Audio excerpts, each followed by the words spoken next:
Bonjour, bienvenue sur Histoire d'en dire plus.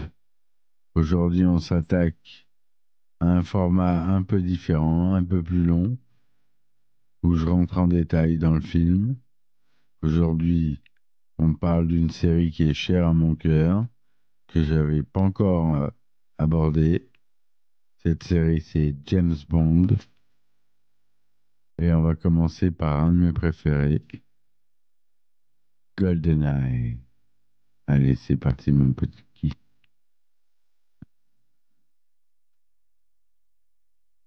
Alors, GoldenEye. Le fameux GoldenEye, avec Pierce Brosnan pour la première fois en tant que James Bond, Boy, agent 007. GoldenEye ou l'œil de feu GoldenEye au Québec, les rigolos québécois nous ont inventé l'œil de feu et non pas l'œil doré comme le traduirait GoldenEye. C'est un film d'espionnage américano-britannique réalisé par Martin Campbell, pardon, est sorti en 1995. Il s'agit du 17e opus de la saga James Bond, d'Eon Production, et le premier où Pierce Brosnan tient le rôle du célèbre agent fictif du MI6. À la différence des films précédents de la série, le scénario n'est pas une reprise des travaux du romancier Ian Fleming, bien que le titre GoldenEye soit inspiré de celui de son domaine à la Jamaïque. Le scénario original, conçu par Michael France, est écrit avec la collaboration postérieure de plusieurs autres auteurs. Le film raconte la lutte du MI6 contre un syndicat du crime désirant utiliser le satellite GoldenEye contre Londres afin de causer une crise financière globale.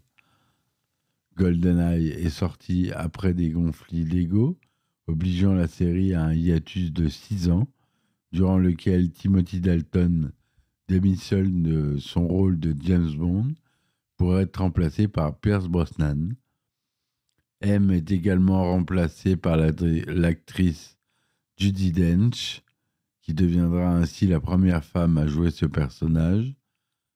C'est le premier film de la série réalisé après la chute de l'URSS et à la fin de la guerre froide, ce qui fournit évidemment la trame de fond de l'histoire.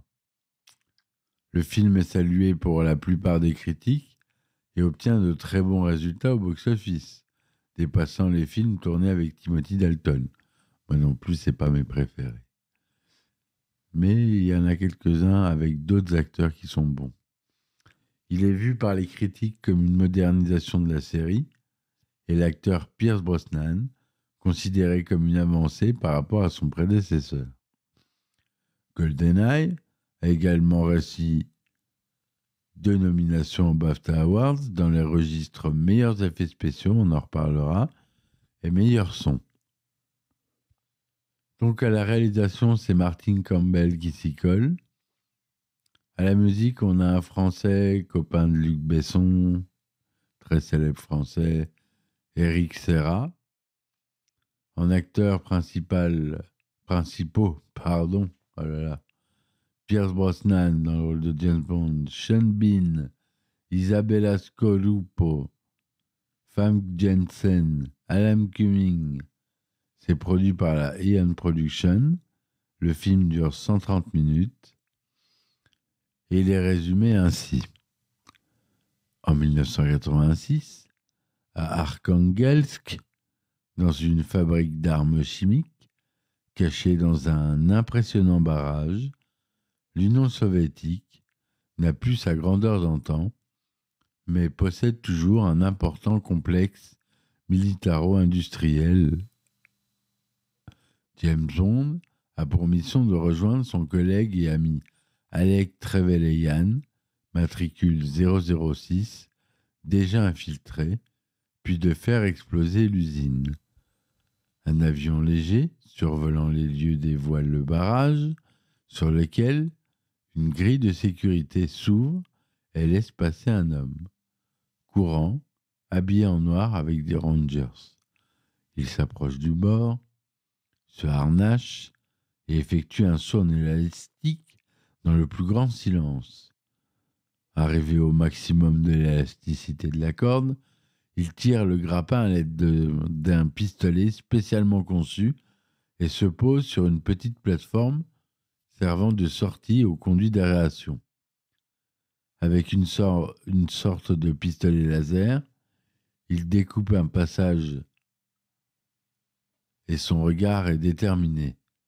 On découvre enfin son visage lorsqu'il fait la rencontre d'un soldat russe lisant un journal dans les toilettes, qu'il frappe d'un fort coup de poing et lui déclare avec humour : « Je vous demande pardon, j'ai oublié de frapper. » Il s'agit évidemment de James Bond.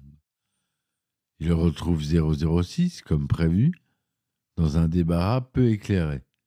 Passant par un conduit, ils arrivent dans un laboratoire où Trevelyan abat un scientifique sans aucun sentiment. Celui-ci aurait sûrement alerté la sécurité. L'infiltration se déroule parfaitement jusqu'au moment où le duo pénètre dans la salle des réservoirs. Après le décollage de la porte, les deux agents parviennent dans une salle vidée de ses gardes. Bond trouve cela trop facile, mais lorsque Trevelyan réinitialise le code d'entrée afin de verrouiller la porte de l'intérieur, l'alarme de sécurité retentit.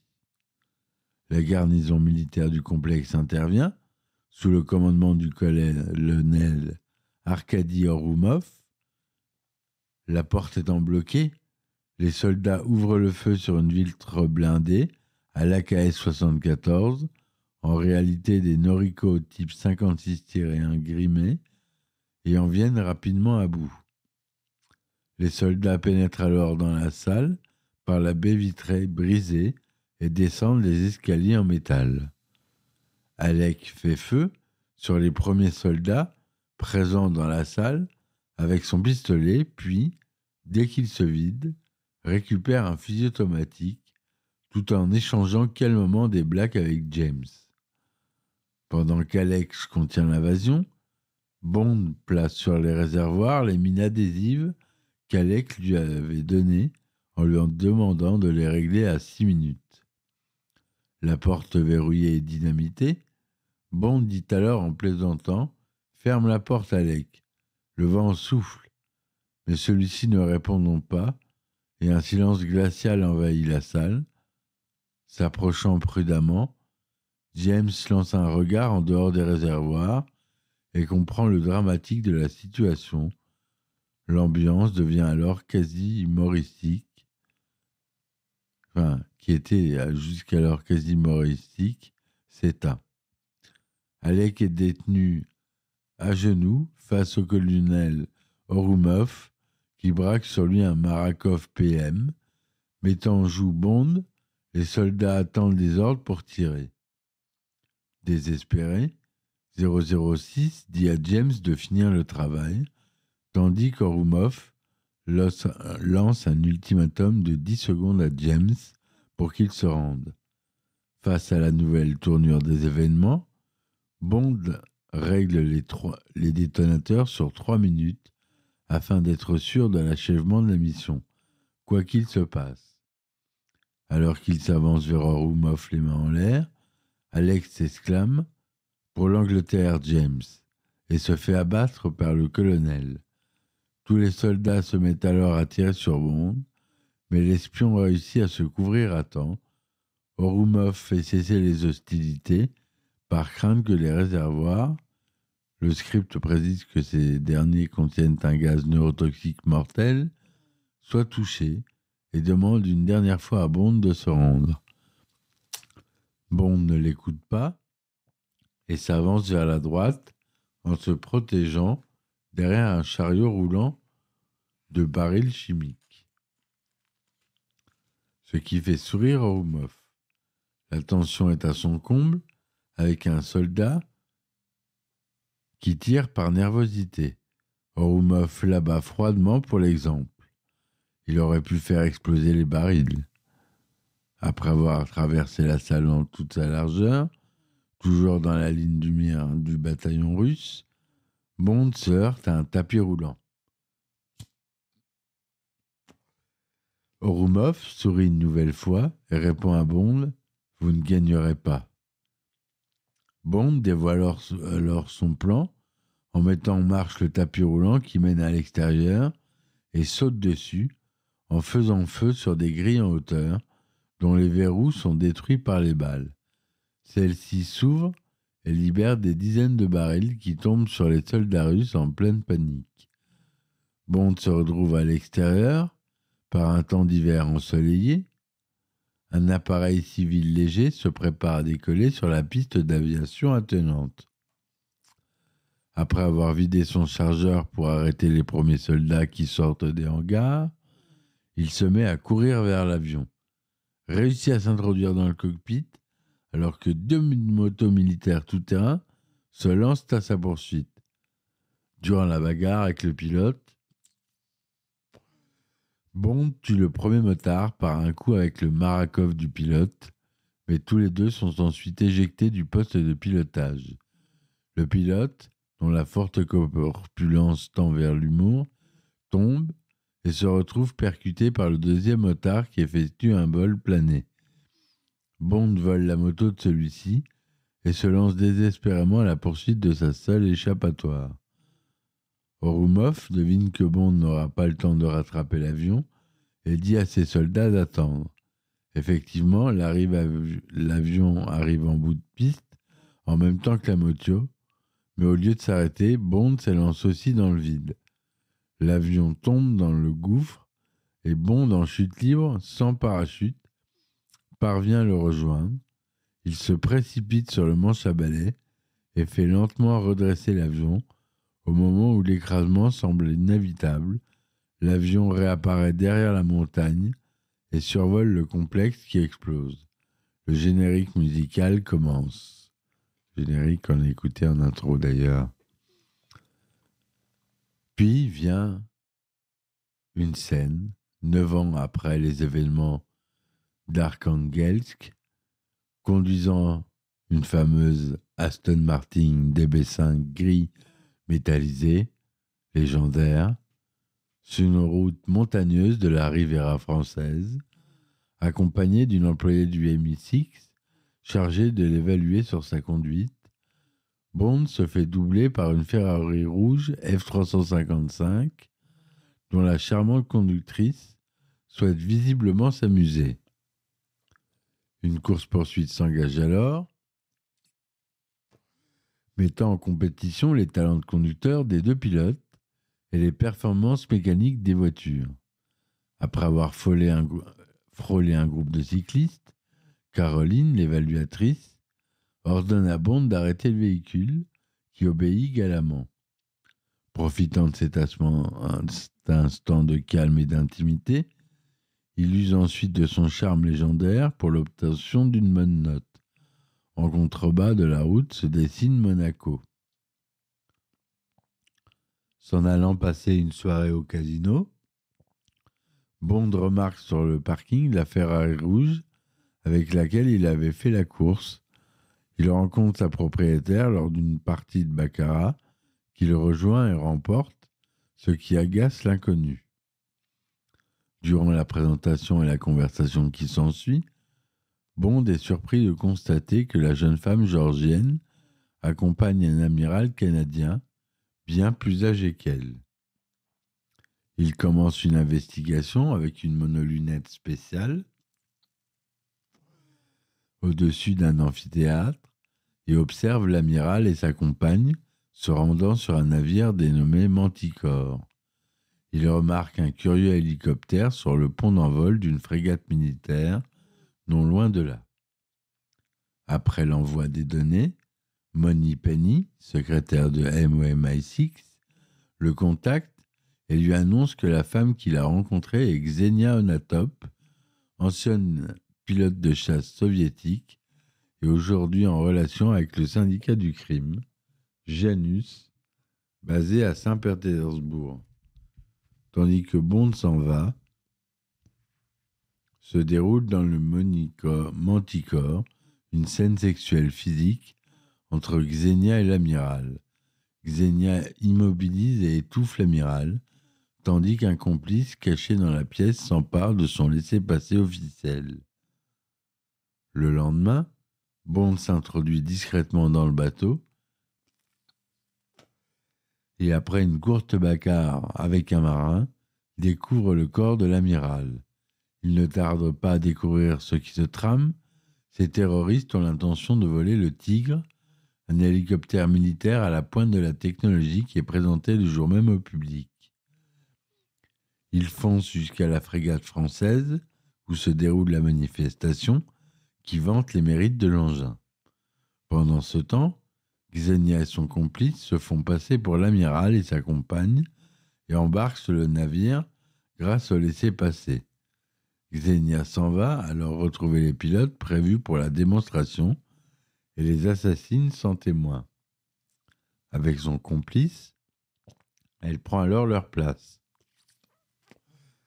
James Bond s'introduit sur la frégate pour empêcher les voleurs d'agir, mais il est arrêté par des marins français avant d'arriver au but.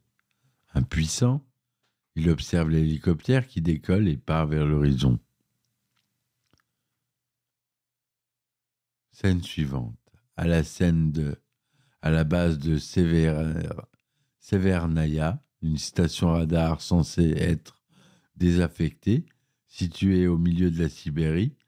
En réalité, c'est un centre de contrôle militaire qui appartient à la division russe Espace et qui veille sur les 2 armes satellites de classe GoldenEye, baptisées Petya et Misha. À l'intérieur, Boris Grishenko, l'un des programmeurs qui y travaille, s'amuse à bloquer l'ordinateur d'une de ses collègues, Natalia Simonova. Quand celle-ci remarque le piratage, elle devine rapidement le coupable. Après s'être amusé un peu à ses dépens, Boris lui donne des indices pour trouver le mot de passe. Quand elle le trouve, une sonnerie se fait entendre. Boris retourne aussitôt à son bureau. Joyeux, il vient de réussir à pirater le site internet du département de la justice des États-Unis. Natalia s'inquiète que les Américains puissent remonter jusqu'à la base, mais Boris n'est guère tracassé. Il lui suffit de saisir un mot de passe pour terminer l'intrusion. Natalia demande un indice, mais ne trouve pas. Le piratage accompli, Boris se lève et annonce sa victoire à tous en clamant « Je suis bien invincible ». Ses collègues,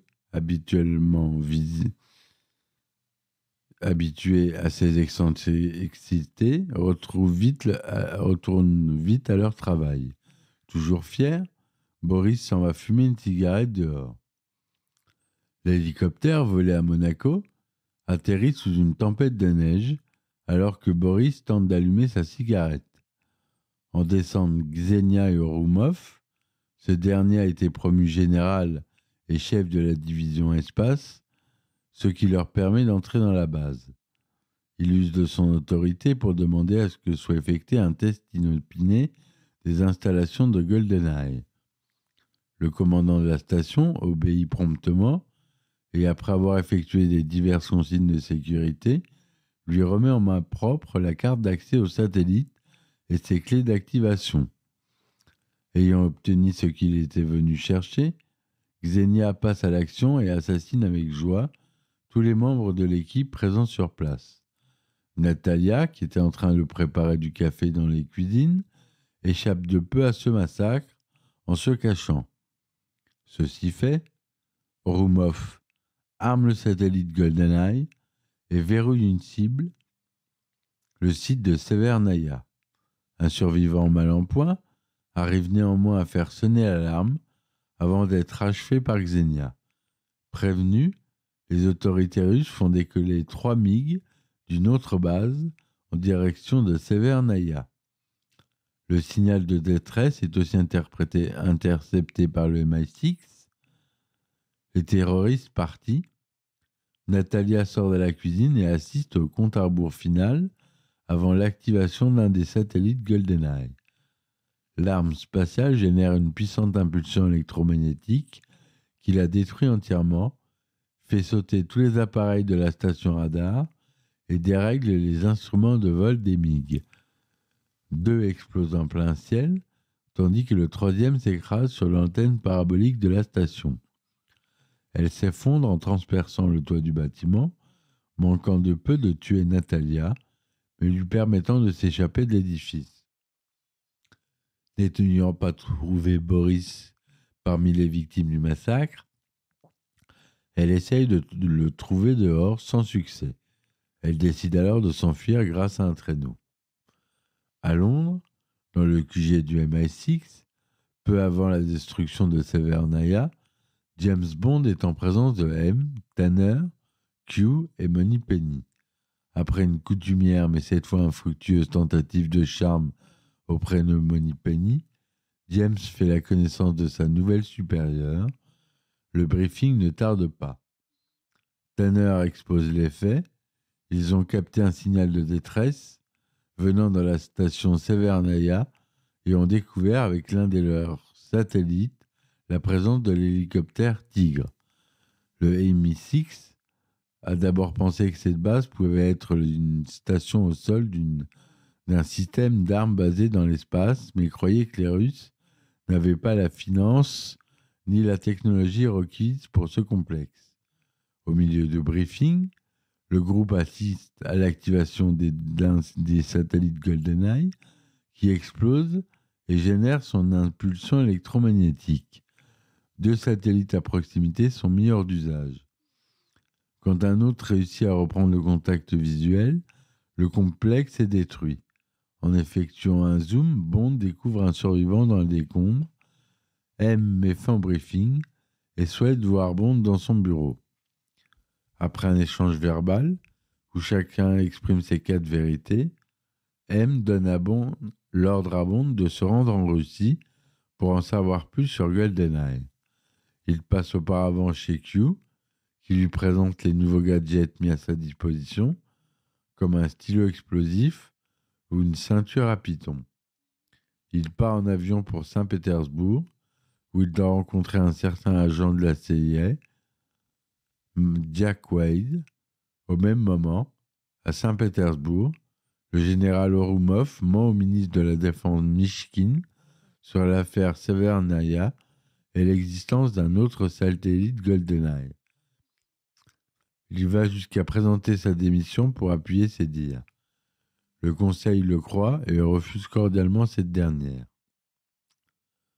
Après que James a pris contact avec Jack Wade à Saint-Pétersbourg, ce dernier lui suggère d'interroger Valentin Zulawski, un ancien officier du KGB devenu mafieux et concurrent de Janus. Bien qu'il ait été par le passé tiré une balle dans le genou, volé la voiture et séduit la femme de ses hommes, Bond décide d'aller l'interroger. Pendant ce temps, Natalia a réussi à trouver Boris via un réseau informatique. Ils se donnent rendez-vous à l'église de Smolensk, mais lorsque Natalia arrive, Boris est accompagné par Xenia.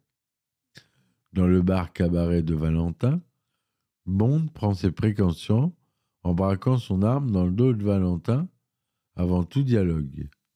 Zulkowski devine qu'il s'agit d'un agent britannique par le son de son Walter PPK 7,65 mm. Peu avant que ses sbires ne mettent Bond en joue, après une discussion tendue et un accord financier, Bond obtient un rendez-vous avec Janus. Le soir même, au lieu indiqué au terme, un violent et sulfureux affrontement oppose Xenia, émissaire de Janus. Vainqueur, 007 lui ordonne de le mener à Janus. Le lieu où ils arrivent en pleine nuit est sinistre. C'est un parc où sont stockées d'anciennes statues datant de l'ère soviétique. Après avoir assommé Onatop, Bond se met en route, arme au poing. Des bruits discrets laissant à supposer qu'on le surveille. Un homme sort alors d'une porte éclairée. C'est le coup de théâtre du film, car il s'agit d'Alec Trevelyan, l'agent du MI6 et ami de Bond, qui était censé avoir péri 9 ans plus tôt. Il commence une diatribe revancharde envers Bond et l'Angleterre. Les raisons de sa haine sont simples. Ses parents étaient des Cosaques de Lienz et qui ont subi la trahison britannique en 1945 et furent envoyés à la mort en les laissant aux mains des sbires de Staline. Les brûlures sur son visage sont dues à l'explosion des mines que Bond avait avancées de 3 minutes à Arkhangelsk. Et après cette discussion, Bond met Trevelyan en joue quand il s'exclame « C'est l'heure où le pub ferme, dernier appel », qui était la phrase code pour que ces hommes demain endorment James avec une fléchette anesthésique. Bond s'écroule. Il se réveille dans le cockpit du Tigre, ligoté à l'avant, avec la seule témoin qu'il reste de l'affaire, Natalia, qui hurle pour le réveiller. 2 missiles Mistral sont tirés automatiquement de l'hélicoptère, comme cible l'hélicoptère lui-même. Avec l'énergie du désespoir, Bond frappe le bouton d'éjection du siège avec sa tête, le cockpit s'envole, l'hélicoptère explose et les parachutes s'ouvrent. À l'atterrissage, des soldats de la mer russe arrivent et les entourent. James et Natalia sont incarcérés dans une prison militaire afin d'y être interrogés par le ministre de la Défense, Mishkin. Quand l'interrogatoire commence, Bond joue la carte d'humour sans résultat. Puis la discussion s'envenime jusqu'à ce que Natalia y mette un terme en révélant au ministre tout ce qu'elle sait, notamment que c'est le général Ouroumov qui a déclenché l'arme et détruit Severnaya. C'est alors qu'Ouroumov fait éruption dans la salle en protestant que c'est à lui de mener l'enquête et d'interroger les témoins. Le ministre lui refuse ce droit au vu des révélations qu'il vient d'apprendre. La situation dérape. Ouroumov abat le ministre ainsi que le soldat présent dans la pièce avec l'arme de Bond posée sur le bureau. Puis il remet cette arme déchargée à Bond pour faire croire qu'il est responsable de ces meurtres. Il se prépare à assassiner l'agent et la programmeuse quand 007 détourne son attention en lui envoyant une chaise. L'espion anglais en profite pour ramasser la KS-74U du garde abattu par Ouroumov et s'enfuir dans le bâtiment avec Natalia. Après d'innombrables échanges de tirs avec les soldats russes dans les archives militaires et une partie de cache-cache, Natalia est capturée par Ouroumov. Le général l'emmène dans sa voiture et donne l'ordre au chauffeur de se rendre à un ancien dépôt militaire. Bond ne se décourage pas et se sert de sa ceinture python pour se balancer et sortir en cassant une fenêtre. Il tombe sur la bâche d'un camion militaire stationné. La voiture noire d'Ouroumov s'enfuit. Bond vole un char T-55. Il traverse un mur sans briques et se retrouve derrière la voiture d'Ouroumov. Une poursuite en ville s'ensuit, détruisant une station, une statue, un camion transportant des milliers de bouteilles, un bâtiment et des dizaines de voitures. Ouroumov arrive miraculeusement à destination sain et sauf et embarque Natalia avec lui dans le train blindé de Janus. Bond arrive trop tard pour les arrêter, mais va attendre le train devant un tunnel à la sortie de la ville. Alors que sur ordre de Trevelyan, le train arrive sur lui à pleine vitesse, Bond tire un obus, puis va se cacher en contrebas sur la voie. Le train, enflammé par l'obus, percute le char et se retrouve immobilisé. James investit le wagon, mais Ouroumov tient Natalia en otage. 007 informe Ouroumov que Trevelyan est un cosaque de Lienz et qu'il trahira les Russes aussi facilement que les Anglais, ce qui décontenance un peu le général. Alec, guère perturbé, met son ancien ami devant un choix difficile. La fille ou la mission? Armé de la KS-74U, Bond bluffe en disant que la fille ne représente rien pour lui. Dès qu'Alec fait un signe de tête vers Ouroumov pour qu'il tue Natalia, Bond se retourne vers ce dernier, surpris, et l'abat d'une rafale. Il n'a cependant pas le temps d'en finir avec Alec et Xenia qui s'enfuit en bloquant toutes les portes. Bond et Natalia sont donc enfermés dans un wagon avec un blindage de 2,5 cm. Alec le prévient que tout va exploser dans les mêmes 6 minutes que toi tu m'avais accordées. Avant de s'enfuir, grâce à un mini-hélicoptère dissimulé dans un autre wagon. Bond comprend que l'explosion va en réalité avoir lieu dans 3 minutes, comme lorsqu'il a modifié la minuterie des bombes qui ont blessé Alec. L'espion entreprend de percer un carré dans le sol à l'aide de sa montre équipée d'un puissant laser. Pendant ce temps, Natalia examine un ordinateur dans le wagon et repère Boris sur le réseau. Sachant désormais qu'il travaille avec les terroristes, elle cherche à le localiser en utilisant le programme de son ancien collègue programmeur qui trace l'émetteur de fichiers comme à Severnaya. Boris se rend compte qu'on essaye de le repérer et détruit son serveur, manquant de s'électrocuter en arrachant les circuits imprimés. Natalia découvre qu'il est à Cuba, mais ne parvient pas à le localiser précisément, la communication s'étant coupée. Bond et Natalia s'échappent du train au dernier moment, puis ils décident d'aller enquêter à Cuba.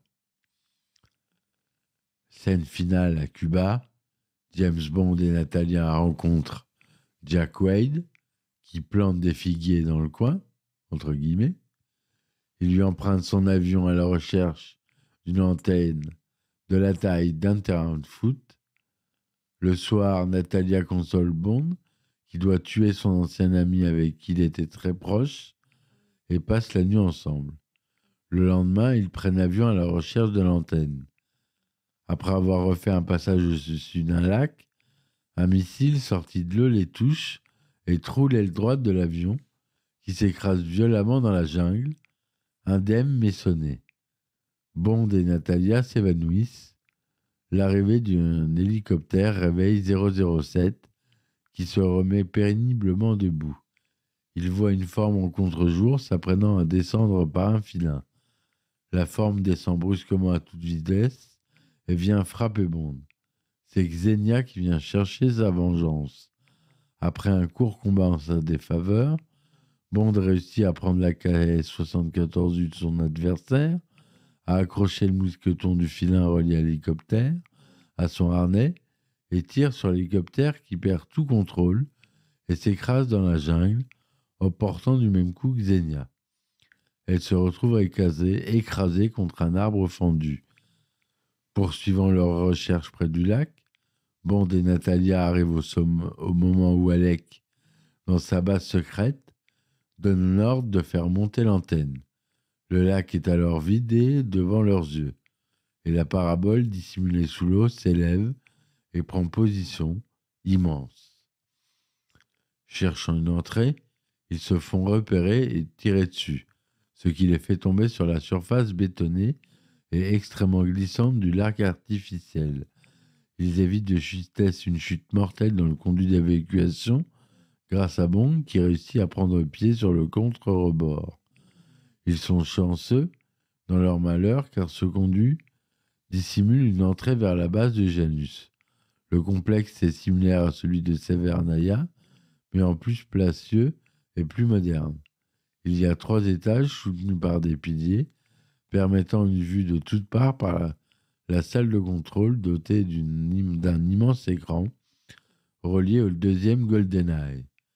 Natalia s'en va discrètement reprogrammer le satellite de façon qu'il rentre dans l'atmosphère et se désintègre, mettant fin à la menace terroriste, tandis que Bond part placer des mines télécommandées sur des réservoirs de carburant.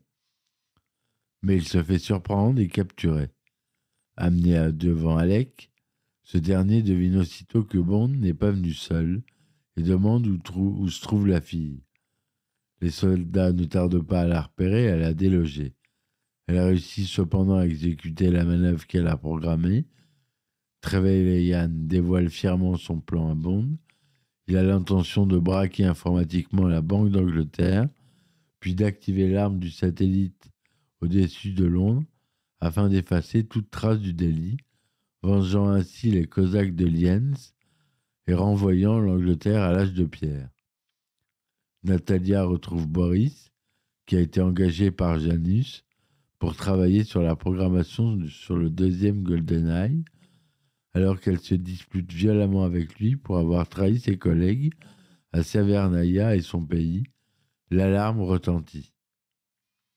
Boris découvre que Natalia a détourné le satellite et entreprend de le reprogrammer, tandis que tous l'observent. Boris joue fébrilement avec le stylo pris par inadvertance à Bond, celui donné par Q auparavant, et qui contient un explosif déclenchable par 3 clics sur le bouton et désamorçable de la même façon.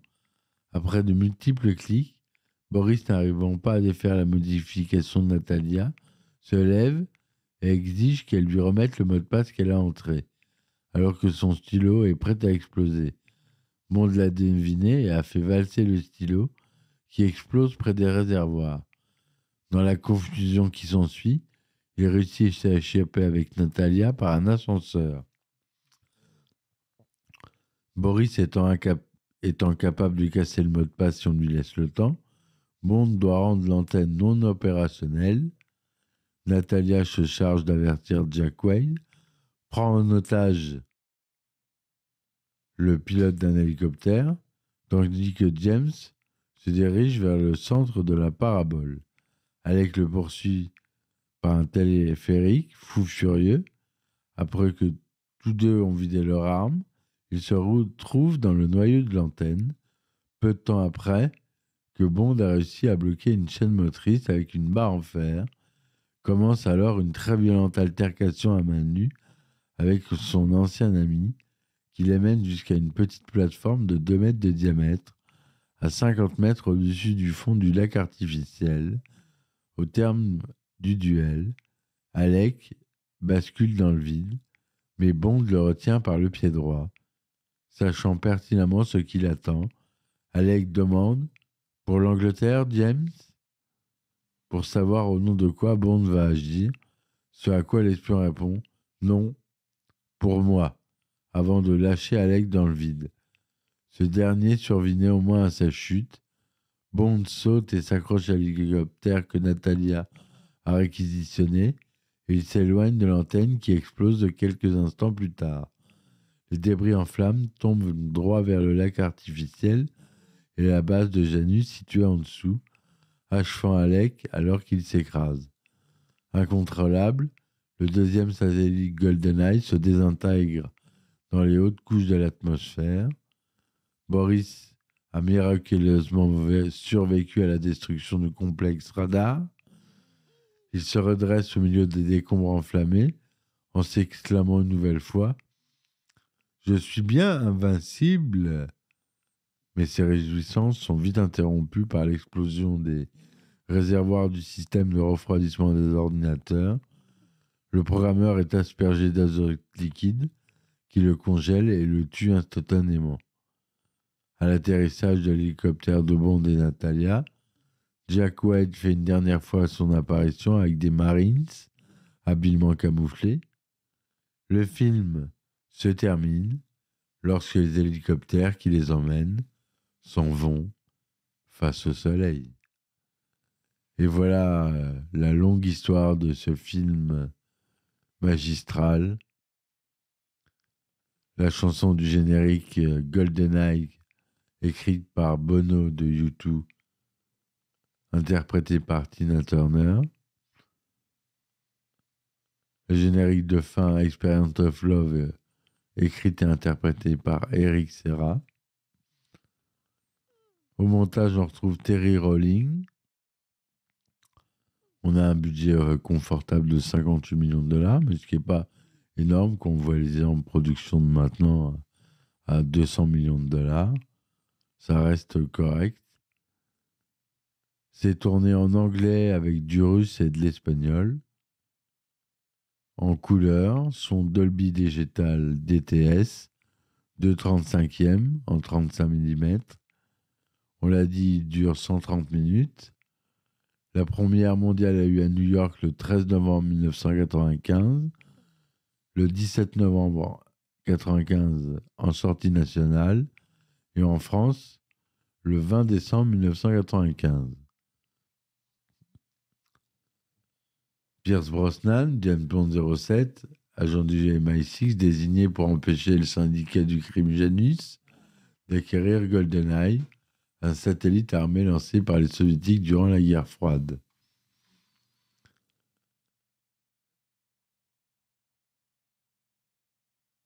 Permis de tuer, le précédent film de la série fit des résultats insuffisants au box-office américain. La série semblait s'essouffler, accusant son âge. Autre ombre au tableau, en 89, la société de distribution de la série, MGMUA, a été vendue au groupe de diffusion australien Kintex, qui voulut lui-même fusionner la compagnie avec Pathé. Dan Jack, maison mère du producteur habituel de la série Ian, basé en Suisse, poursuivit en justice MGMUA, car le catalogue de films de la série avait été licencié à Pathé, qui avait prévu de diffuser les précédents épisodes sur la télévision dans plusieurs pays à travers le monde, le tout sans l'approbation de Dan Jack. Ces conflits légaux retardèrent le film pendant plusieurs années. Excusez-moi. Version alternative. Le film dut être coupé pour une notification PG-13 aux États-Unis. Dans la scène où 006 est tué, on voit à l'origine l'impact de la balle sur la tête. Quand Xenia tire sur le personnel de la station de Severnaya, il y avait à l'origine plus d'images de massacre.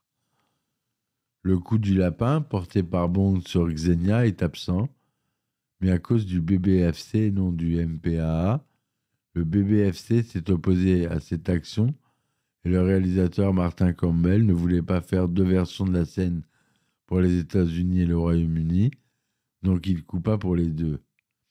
Le BBFC, c'est l'équivalent de la censure pour l'Angleterre, hein, et le MPAA pour les USA. La mort de Xenia a été raccourcie. La version britannique du DVD édite la scène où Natalia essaye de frapper Xenia avec une branche, mais reçoit un coup de tête de Xenia qui lui dit attends ton tour. La phrase est dite, mais le coup de tête a été enlevé. En outre, il manque le coup de genou de Bond dans l'oreille de Trevlan durant le combat dans le noyau de l'antenne. L'édition spéciale britannique du DVD du film, sortie le 2 mars 2001, inclut Lord ou Onatop, indique à Natalia « Attends ton tour » pendant qu'elle enserre Bond. L'édition finale britannique du DVD est coupée et notifiée « Film interdit aux moins de 15 ans ». Le film a reçu des coupes par la MPAA et la BBFC. Certaines de ces dernières sont absentes de la prétendue édition finale non coupée DVD sortie en 2006. Tandis que ces conflits juridiques se poursuivirent pour la jeunesse du film, Timothy Dalton est encore prévu pour incarner Bond dans le prochain film, comme le stipulait son contrat sur 3 films. La pré-production commença en mai 90 par une ébauche d'histoire écrite par Alfonso Ruggiero Jr. et Michael G. Wilson. À l'origine, les producteurs avaient tenu à ne pas employer le désormais vieillissant Richard Maybaum, auteur des scripts des nombreux films de la série. La production devait démarrer en 90 à Hong Kong pour une sortie prévue du film fin 91. Cependant, les conflits légaux amenèrent l'annulation de ces dates et du projet. La mort de Richard Maybaum en 1991 retarda aussi longtemps la production. Dans une entrevue en 1993, Dalton déclara que Michael France écrivait une histoire pour le film, dont la production devait commencer en janvier 1994. Cependant, la date limite fut dépassée et en avril 1994, Dalton démissionna officiellement du rôle. Pour remplacer Dalton, les producteurs choisirent Brosnan, qui n'avait pas pu jouer le rôle pris par Timothy Dalton en 1985 à cause de son contrat avec les enquêtes de Remington Steele, la série Remington Steele, très connu, aux États-Unis en tout cas. Le choix de Pierce Brosnan a été officiellement dévoilé à la presse le 8 juin 1994 au Regent Hotel de Londres. La première version du scénario, comportant 157 pages, est achevée en juin 1994. Celle-ci est très différente de la version finale. Augustus Trevelyan était un ancien collègue de Bond passé à l'Est peu avant la chute du mur de Berlin. Quelques années plus tard, il refait surface avec le projet de voler 600 milliards de dollars qui transitent par le World Trade Center, puis de lancer le Tempest, l'ancien nom de l'arme spatiale GoldenEye, sur New York pour couvrir ses actes. La scène d'ouverture se déroule dans un train pour se terminer sur le toit de celui-ci. Bond projette son Aston Martin contre un hélicoptère ennemi. En plus du centre de contrôle des armes spatiales, la base de Severnaya comporte des silos à missiles. Bond devait infiltrer Lubyanka, siège du KGB. Une autre scène dans laquelle 007 s'échappe d'un centre d'essai nucléaire au Kazakhstan sera partiellement reprise dans Le Monde ne suffit pas. Bond affronte également un hélicoptère équipé d'une scie circulaire au cours d'une poursuite en ski. Cette idée sera aussi reprise pour Le Monde ne suffit pas. Une poursuite à cheval au milieu d'une ville et la fuite de 007 sur un lac gelé étaient également prévues. Le général Pouchkine, présent dans Tuer n'est pas joué, devait apparaître dans le film. GoldenEye a été produit par la société de Albert R. Broccoli et On Production. Avec la détérioration de la santé d'Albert Broccoli, il est mort 7 mois après la sortie du film. Sa fille, Barbara Broccoli, le décrivit comme une partie de banquette-arrière dans la production du film, bien que possédant toujours beaucoup d'influence. À sa place, Barbara et Michael G. Wilson prirent les rênes de la production. Les producteurs ont alors choisi le néo-zélandais Martin Campbell en tant que réalisateur, alors que pour tous les précédents films, les réalisateurs étaient britanniques. Brosnan a plus tard décrit Campbell comme un guerrier avide d'emporter le morceau et qu'il y avait un enjeu énorme sur ses épaules. Campbell sera de nouveau choisi pour relancer la série en dirigeant Casino Royale en 2006. Maurice Binder, le concepteur habituel des génériques d'ouverture de la série, fut remplacé par Daniel Kleinman. Judi Dench fut choisi pour jouer M, ce qui fit de GoldenEye le premier film de la série où M fut une femme. L'idée de Martin Campbell et la décision a largement été inspirée par le parcours de Stella Remington, chef du MI5 en 1992. Elizabeth Hurley et Elle Macpherson furent un moment envisagées comme James Bond Girl. Paulina Poliskova et Eva Herzigova se sont fait offrir le rôle mais refusèrent. Alan Rickman fut envisagé pour le rôle d'Alec Trevelyan, mais il refusa car il était là de jouer le rôle de méchant. Avant Pierce Brosnan, des rumeurs envisagèrent Liam Neeson, Mel Gibson, Sam Neill, Hugh Grant et Lambert Wilson dans le rôle de Bond. Après que Michael France eut écrit l'histoire originale, Jeffrey Kane a été engagé pour une réécriture. Kane a conservé de nombreuses idées de France, mais ajouta un prologue pour le générique. Kevin White peaufina le script et Bruce Feinstein apporta les retouches finales. Plusieurs modifications durent être faites au script à cause de la sortie du film True Line en 1994, dont l'histoire avait de trop nombreuses similitudes. Dans le film, le crédit de l'histoire a été partagé par Kane et Feinstein, tandis que France n'était crédité que pour l'histoire. Un arrangement qu'il trouva injuste, car il pensait que les additions faites n'étaient pas une amélioration de sa version originale. Wade n'a pas reçu un crédit officiel, mais a été reconnu dans l'appellation de Jack Wade, le personnage de la CIA qu'il a créé.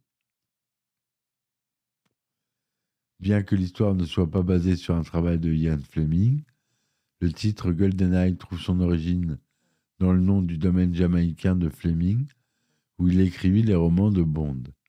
Fleming a donné un certain nombre d'origines pour le nom de son domaine, incluant le reflet dans un œil d'or de Carson McMullers et l'opération GoldenEye, un plan d'urgence de Fleming lui-même développé durant la Seconde Guerre mondiale en cas d'invasion nazie en Espagne.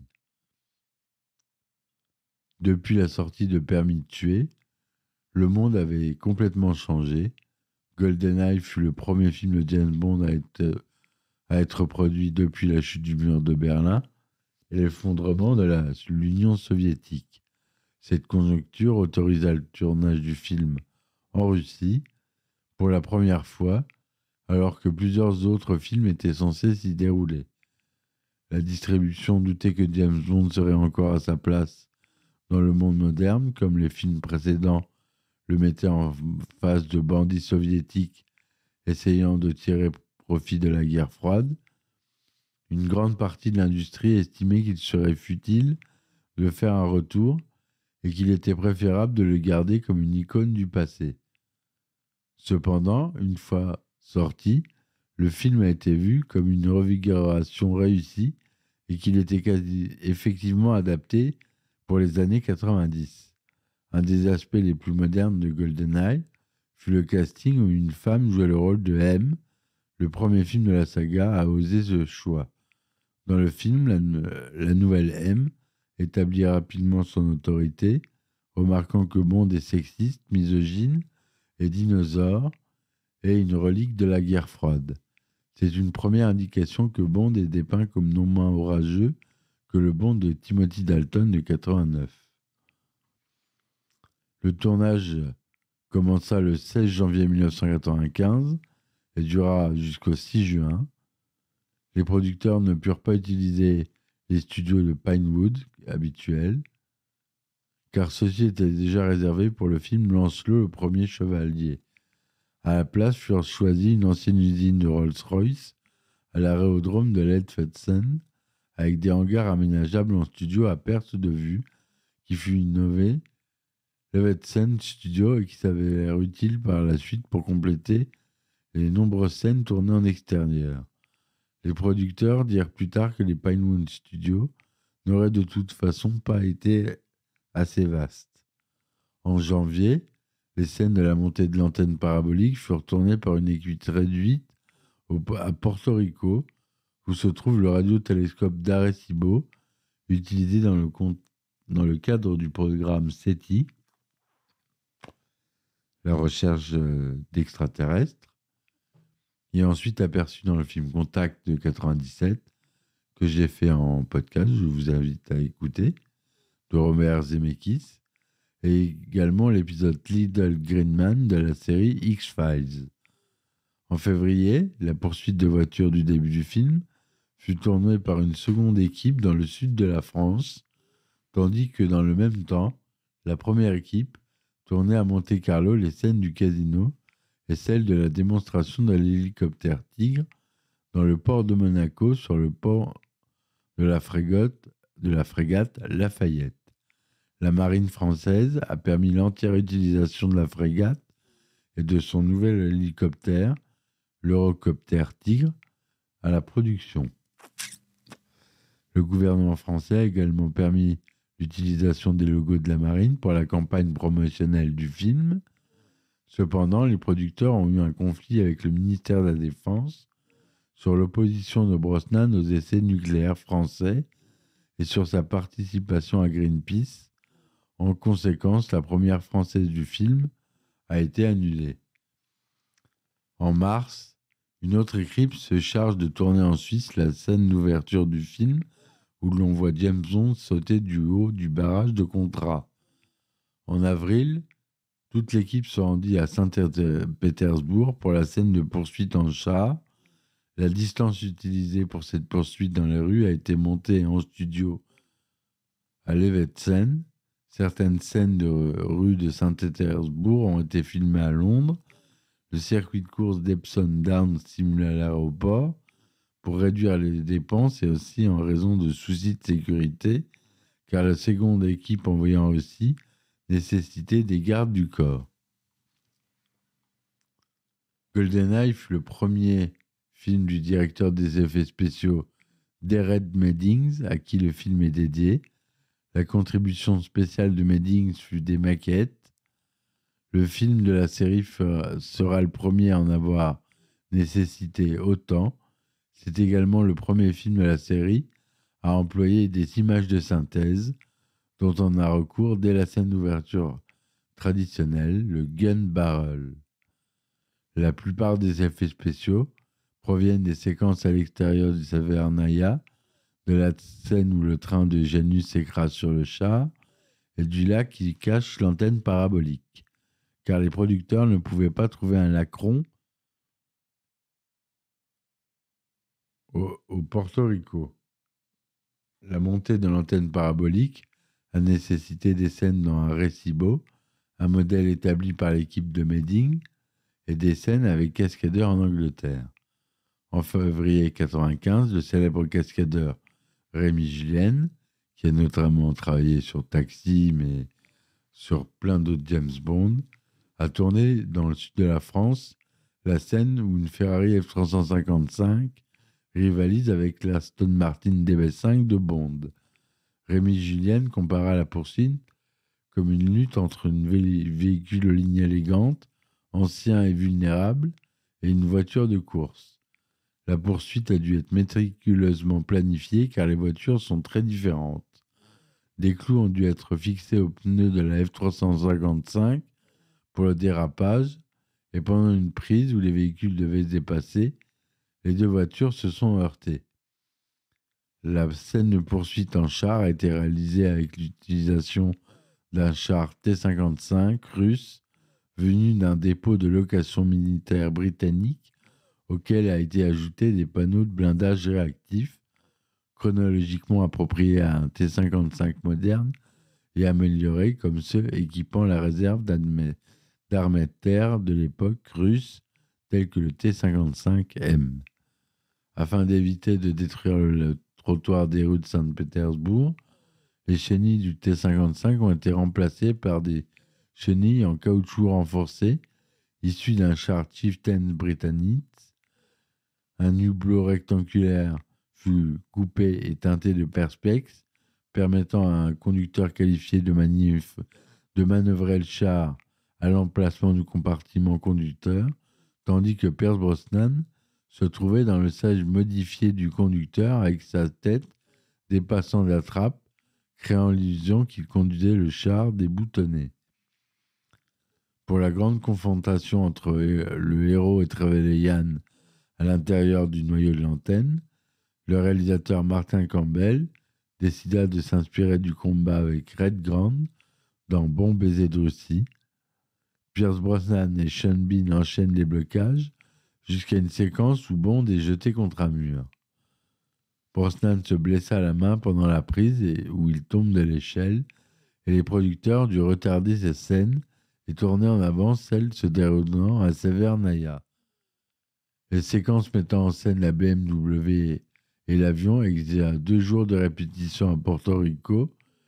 Le timing était crucial pour que le pilote, âgé de 73 ans, pose son appareil juste avant la Z3. Le sol élastique de 220 mètres de la scène d'ouverture fut opéré au barrage de Contra en Suisse par Wayne Michaels et fut désigné comme le meilleur passage de film en 2002, en plus d'avoir établi le record du sol élastique le plus haut effectué à partir d'une structure fixe. Le passage du film le plus long à réaliser fut la poursuite en char, qui a demandé autour de 6 semaines de tournage, en partie à Saint-Pétersbourg et en partie à Levetsen. Le temps qui a été utilisé dans la séquence fut un prêt du East Anglia Military Museum. Voilà ce que je voulais vous dire. Dans le monde, il rapporta plus de 356 millions de dollars, dont 106 aux États-Unis, 3,4 millions d'entrées en France. C'est beaucoup. Il y a encore beaucoup de choses à dire sur ce film, mais je vais m'arrêter là. Il y a eu des jeux vidéo, des bandes dessinées, un jeu vidéo sur Nintendo 64 qui est très célèbre pour ceux qui sont adeptes des jeux vidéo, qui sont un peu comme moi. Je suis pas un gros adepte, mais j'aime le rétro gaming et GoldenEye est un super jeu pour Nintendo 64. Bref, voilà ce que je voulais vous dire, mes amis, sur ce film. C'est un format, vous l'avez vu, beaucoup plus long. Je rentre en détail dans l'histoire. J'espère que ce format vous aura plu. On appelle ça non plus une chronique, mais histoire de James Bond, GoldenEye. Retrouvez-moi vite sur mes différentes plateformes. N'oubliez pas qu'à la fin du mois, si vous n'accédez plus à mon podcast, vous pouvez le faire à travers une autre plateforme, n'importe laquelle. Vous tapez Histoire d'en dire plus podcast et vous aurez à disposition Google Podcast, Apple Podcast, Spotify, Deezer, Amazon, Spreaker, SoundCloud, PodCloud, etc., etc. Et j'en oublie. Si vous voulez me supporter, vous pouvez toujours, avec mes différents liens que je vous mets en description. Vous avez le droit à des épisodes inédits, des anecdotes de tournage quelquefois hilarantes. Voilà, j'espère que cette histoire vous aura plu. Je vous dis à très vite et ciao ciao. Histoire d'en dire plus.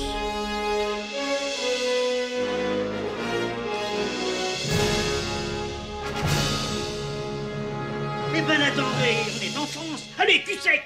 Hop.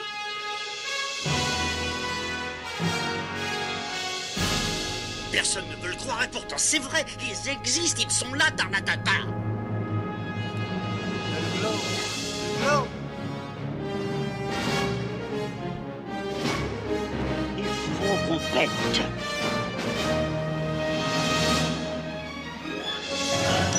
Voyons, circuit branché, correcteur temporel temporisé.